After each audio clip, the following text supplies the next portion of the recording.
Ако това видео съществува, значи най-накрая съм се престрашила.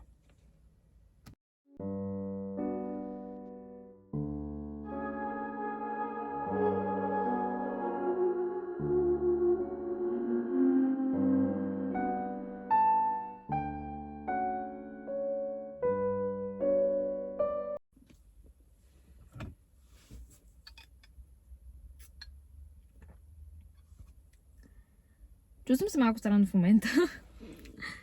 Просто защото имам чувство, че отлагам това видео от толкова много време и щях да го отложа и днес, защото в главата ми перфектният начин, по който това видео става, е в комфорта на моята стая. Но това днес не е възможно. И щях да го отложа, но си казах не, стига. Ако трябва да го запишеш днес. И да, и в момента сме в колата. И честно казвам, тук се чувствам много по-комфортно. Така че, може би е за добро. Като малка снимах толкова много.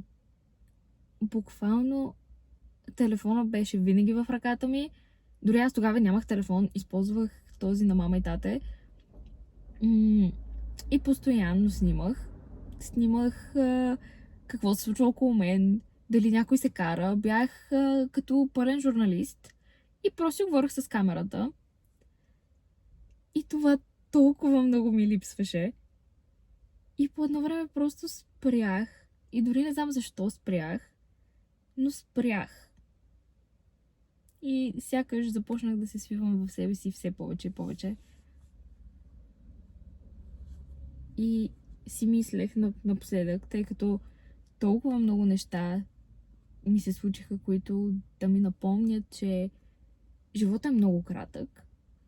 И получавам толкова много знаци от Вселената колко е кратък живота. И че ако искам да направя нещо, трябва да го направя сега.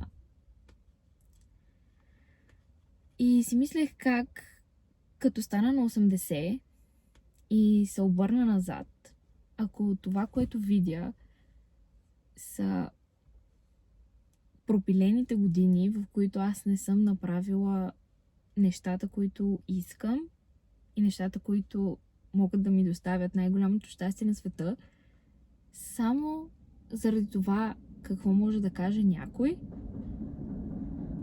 то това би било истинска загуба на време и това не би бил един пълноценен живот. Моя най-голям страх е аз да не водя пълноценен живот. И затова си казах, че преставам. Защото честно казано ми писна.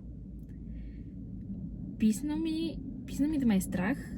Писна ми да ме е страх от това да изглеждам кринж в очите на някого. От това да бъда твърде шумна. От това да бъда твърде емоционална. От това да бъда твърде експресивна. От това да бъда твърде себе си. Просто защото някой може да каже нещо и някой може да не ме възприеме. Има много моменти в живота ми, в които аз съм прекарала времето си да се държа по начин, по който смятам, че ще бъде приет от останалите. И по този начин изгубих себе си. И не знаех къде съм за един период от време. И в момента още се намирам. Но това е толкова красив процес. И да, исках да го документирам. И смятам, че в момента това е перфектният момент да започна нещо, защото си мислех, че ако не го започна сега, мога да изгубя себе си отново, а аз няма да позволя това да се случи. И да, исках да документирам този процес. Честно казано, нямам никаква идея какво ще се случи с този канал, нито кой ще го гледа, но знам, че го правя за себе си.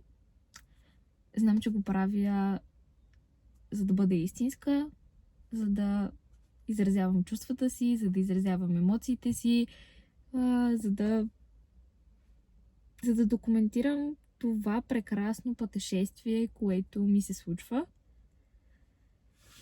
За да се изкарам от зоната си на комфорт и да използвам повече свободната си воля, защото осъзнавам, че не използвам достатъчно свободната си воля. И да, просто искам да съм главният герой на живота си в тази глава. Да. И това, което знам също, е, че всичко, което правя, го правя с любов. И че когато един ден погледна тези видеа, ще се гордея със себе си, че съм се осмелила да го направя. И може би това е началото на нещо изключително красиво.